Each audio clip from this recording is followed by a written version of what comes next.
her story with us.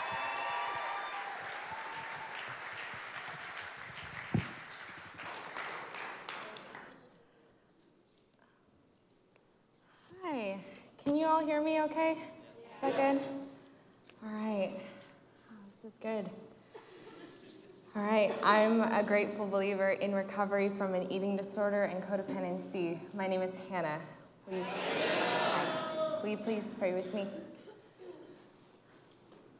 Lord, you're so good, and I'm so grateful for this ministry. It's just been amazing. Lord, you've used it in my life, and I pray that you'll use my story to bless someone tonight. Please be with me. Thanks for being so good. In your name, amen. Okay. Well, I grew up in a Christian home in Modesto, California, with my mom, dad, and older sister. It was a loving and stable home environment. However, because of a family member's struggle with depression during my early childhood years, I learned to be constantly aware of the emotional climate of our home. Being a highly sensitive child and very young during the season of depression, I did not have the mental and emotional maturity to understand that my family member's emotional and sometimes physical absence was not directly related to my behavior. The false belief that I was the cause of the depression led to a pattern of codependency that would later spread to almost every one of my interpersonal connections: friendships, professional relationships, and dating relationships. Growing up in church with my dad as a pastor, I quickly learned what I believed was expected of me as a Christian and as a female. I learned how a good Christian was supposed to behave and dress and present herself. This became a way for me to ensure approval and love from others, which were my two greatest needs. This calculated attempt to get my needs met through behaving appropriately never felt like a problem initially, since I would get praise for being a good kid, and it felt like I had indeed earned love. However, I did not want to appear needy, because that would mean making myself vulnerable and confirming my beliefs of personal inadequacy. But the reality was I did indeed have great needs and a deep fear that these needs would not get met. To compensate for this inner dissonance, I began softening my opinions, numbing my emotions, and becoming quiet in more ways than one. Yet the internal unsettledness and resentment remained because I did not feel fully free to express myself. I was harboring resentment toward the church's expectation of me, but the truth was, these were expectations I perceived, rather than ones that were put on me by someone else. In response to these perceived expectations, I began to wear a mask of people-pleasing to hide my growing resentment, fear, and insecurity. It was in going to a faith-based college in Southern California, with all this fear, confusion, and resentment bottled up inside, that I finally found my outlet. Starting off as a way to clear my head and relieve stress, I began jogging. But over time, this progressed into an obsession of needing to exercise according to a daily regimen. And this obsession quickly extended to food. I grew up in a home that was health conscious, but not excessively. My extended family would talk about weight and calories, but I had never really struggled with food or dieting growing up. It was during this season in college that I became extremely conscious of nutrition, and although it was not necessarily for the sake of good health, but rather my goal was to progressively consume fewer and fewer calories. Over time, I noticed I was losing weight and people started complimenting me on that. This approval confirmed the faulty beliefs I had that my worth and my identity were defined by other people, and the excessive exercise and calorie restriction became my new way to get my needs met.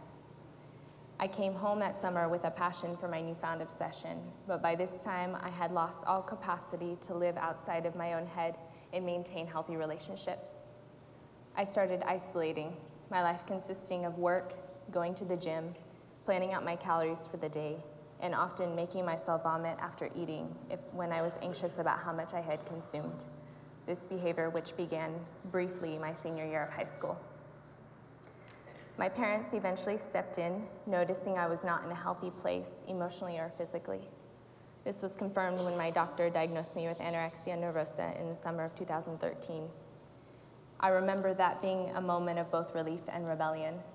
I was relieved that someone finally saw through my efforts to mask my inner struggle, yet at the same time, I felt exposed, and this secure way of life I had so carefully crafted was now being threatened.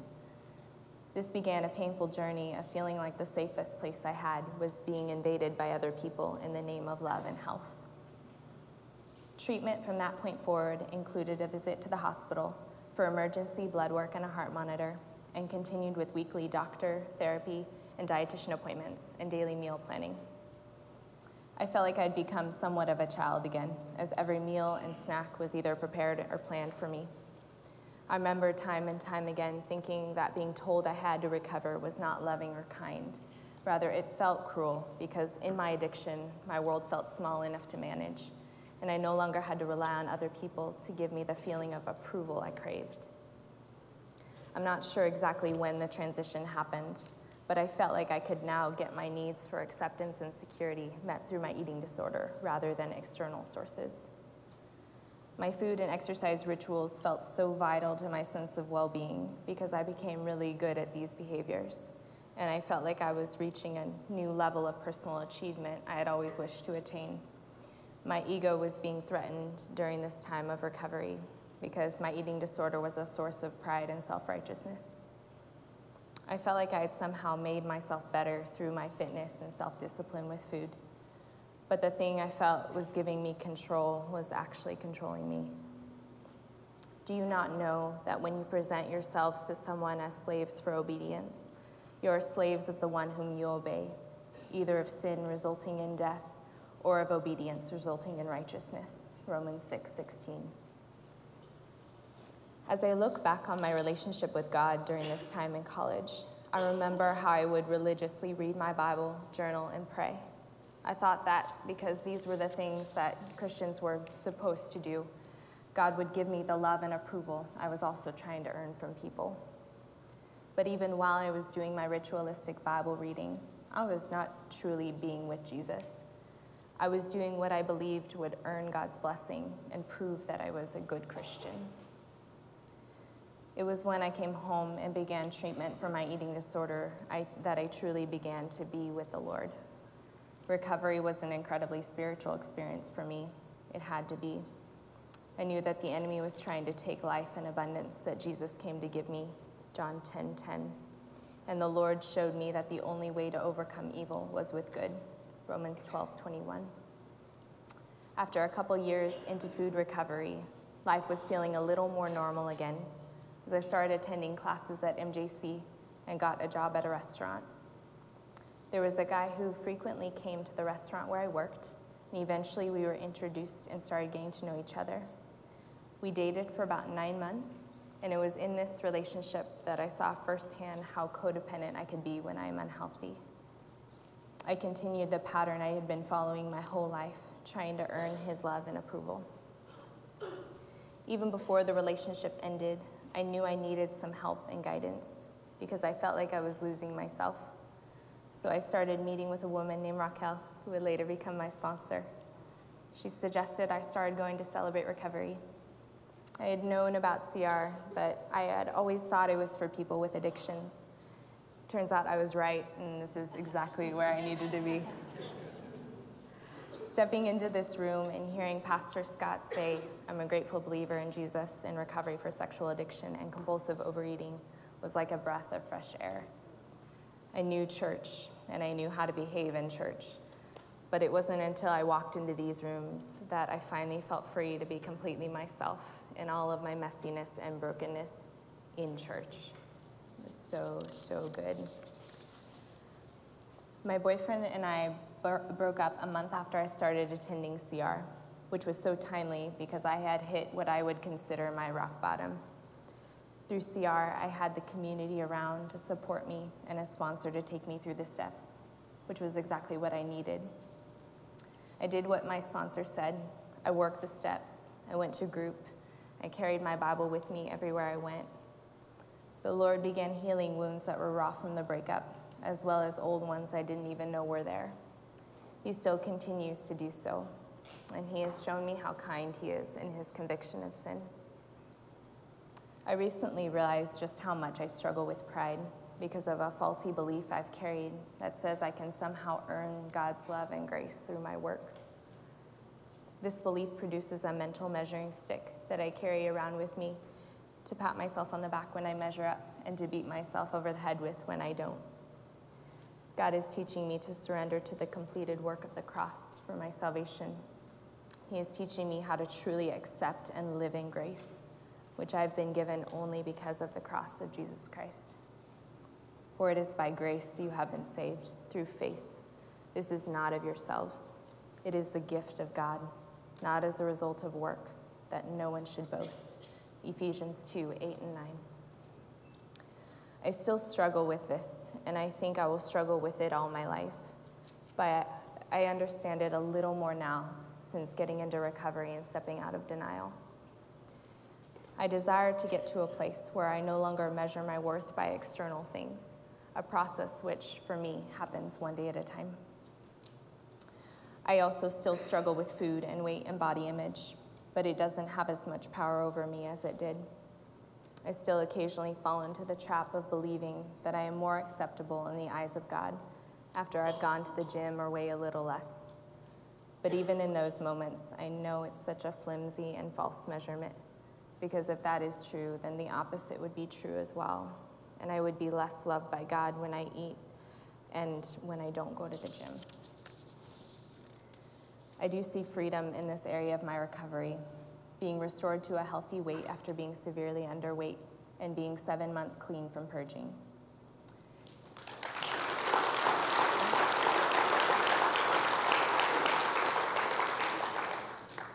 Each one of the steps has brought a new level of freedom to me, particularly steps 4 and 5. These were the most difficult steps for me because it felt so overwhelming to think about taking inventory of everything that had happened to me, everything I had done, and all the resentments I held on to against God and people in my life. I found that before every time I would sit down at a coffee shop or at home to do work on my inventory, I had to pray, because if I didn't, the enemy would overwhelm me with guilt and the step would feel impossible. It took me several months to get through this step, but I remember reading my completed inventory out loud to God and then to my sponsor as being one of the most freeing moments I've ever experienced. It felt like I had literally just climbed a mountain that I didn't think I would be able to climb, and a huge weight of shame was taken off my shoulders. Aside from doing my inventory, my favorite step is step 11. We sought through prayer and meditation to improve our conscious contact with God, praying only for knowledge of His will for us and the power to carry it out.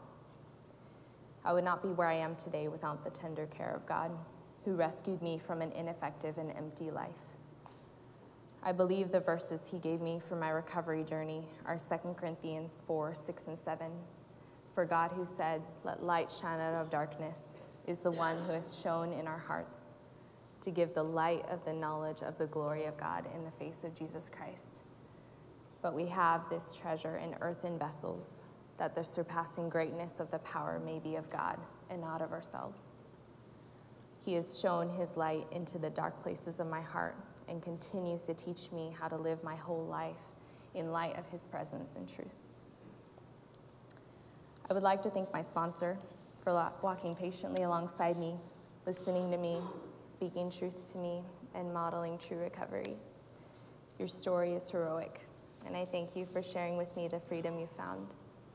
I would not be experiencing the victory I have today without the selfless investment you made in my life. Even as I write this, I'm at a loss to really express how grateful I am to you. Thank you. I would also like to thank my first mentor, Susan, who introduced me to the steps years before I would enter these rooms. Thank you for planting the seeds of recovery in my heart and speaking hope into my life. I would like to thank the friends that have walked alongside me through the thick of my journey and who continue to be a source of accountability and encouragement. Thank you for being patient with my process, loving me, being real about your own struggles, and going on prayer walks with me. Lastly, I would like to thank my parents for loving me, being honest with me, in walking through the early stages of recovery with me, even when it was hard. Thank you for supporting my recovery financially, emotionally, and spiritually, and for forgiving me of the pain I caused you through my eating disorder. The Lord has continued to bless me with opportunities to serve and live in recovery through facilitating open share, sponsorship, and working in the recovery and counseling ministries here at Big Valley Grace. I'm truly amazed and humbled by the positions of leadership he has chosen to place me in. Truly is humbling and makes me grateful every day for how he uses recovery to restore broken lives and lead people to freedom and to Jesus. To the newcomer, I would like to tell you that I'm so excited that for whatever reason you decided to come tonight. The Lord will be faithful to heal those broken places if you commit this journey to him and are really committed and willing to let him work. Whatever amount of heaviness you're walking into these rooms with, I encourage you to allow him to be with you in that and to walk through them with you. The journey may be hard and long, but if you fully commit to following him in spite of whatever that means or looks like, you will find him to be so kind and redemptive in the way he works and heals your wounds and brings you true freedom. And he will not call you to walk through anything that he has not already walked through for you. Since then, the children share in flesh and blood. He himself likewise also partook of the same, that through death he might render powerless him who had the power of death, that is the devil, and deliver all those who through fear of death were subject to slavery all their lives. Hebrews 2:14-15. Lastly, I just want to say that recovery has taught me the value of the process of sanctification. It is a temptation for me to get impatient in the process, to quit early, and to resent how hard the journey is. But it is in going through the process that I learn how to depend on the Lord. And I'm then able to look back and appreciate how far he has brought me. Early in recovery, I would wonder if I would reach a point where I was done and complete and didn't need to be in process anymore. But I've learned that the process of becoming like Christ is both a means and an end in itself. There's something beautiful about walking this journey with the Lord and with other people. It's a journey that I believe won't be finished until heaven, but the kind of community we get through honesty and humility that recovery requires is a glimpse of heaven, in my opinion. So thank you for walking your journey alongside me as I walk mine. I pray the Lord is near to you in that process and honors your faithfulness to him. Though I will always be in process, thank you for listening while I celebrate the recovery the Lord has given me thus far.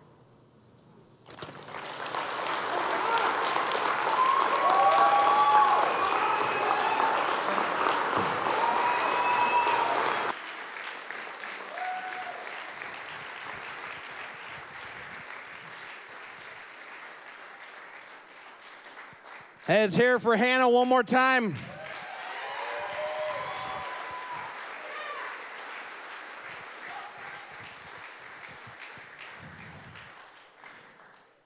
Man, what a great story. As you can see, she definitely needs a lot of prayer. She works with Scott and I, and when you got me and Scott and then sweet Hannah up there, man, she needs prayer. So continue to pray for her. But hey, if her story touched your heart tonight, if something she shared you connected with, I encourage you to go up to her sometime tonight, next week. She's here. Go up to her and just share with her the part of her testimony that impacted your life. That's always a great way to encourage her and help her through these times of sharing her story, because it's risky to get up here and share your story. So thank you, Hannah, for sharing your story with us. It truly is amazing to see how God worked in your life, and that's just very cool.